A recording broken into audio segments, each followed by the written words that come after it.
We know we're facing both a climate crisis and a biodiversity crisis. Usually the pushback against doing something about either climate or biodiversity is it's going to cost too much.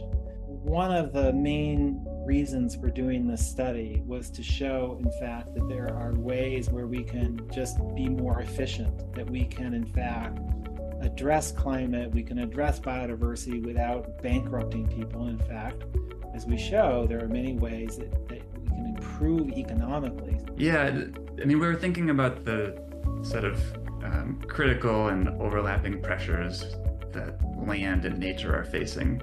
You know, they're the bases that we use to grow food and produce a lot of other products that we depend on.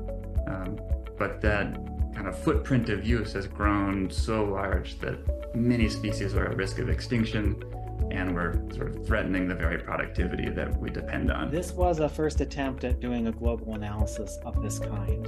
It is really quantifying the effects of various land use patterns, what they have, what impact that will have on really three sets of outcomes. One is greenhouse gases, so carbon stored in the ecosystem.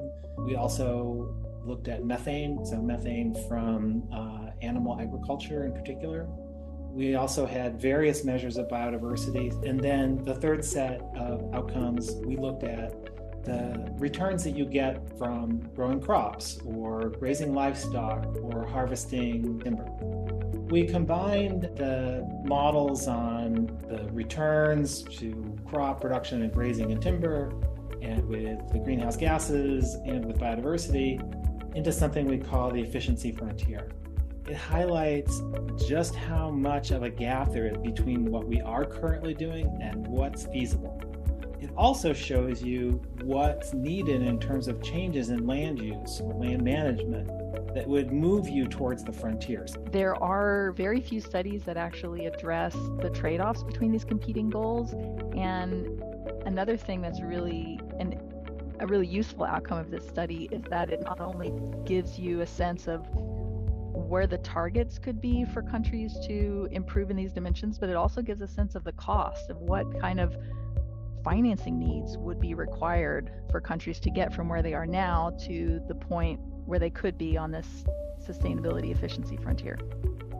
This analysis shows that in most countries worldwide, there are opportunities to improve both economic output and environmental outcomes at the same time.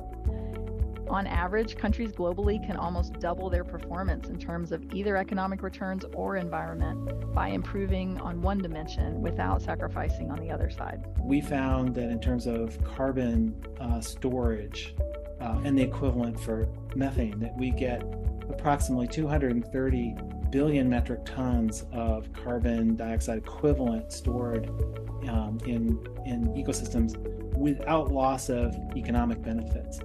And that's equivalent to around 4 years of global emissions. That doesn't mean that you need to go from where you are all the way to the frontier, but use the analysis as a tool to identify what are the feasible next steps that we can use to provide environmental and economic benefits. And the good news from the paper is that those are available almost anywhere.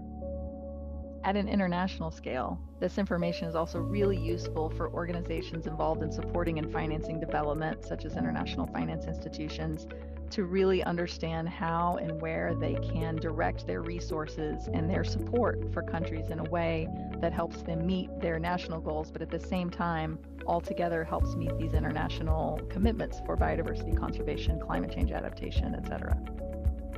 One of the advantages that we find of doing this analysis is that we show people what's possible.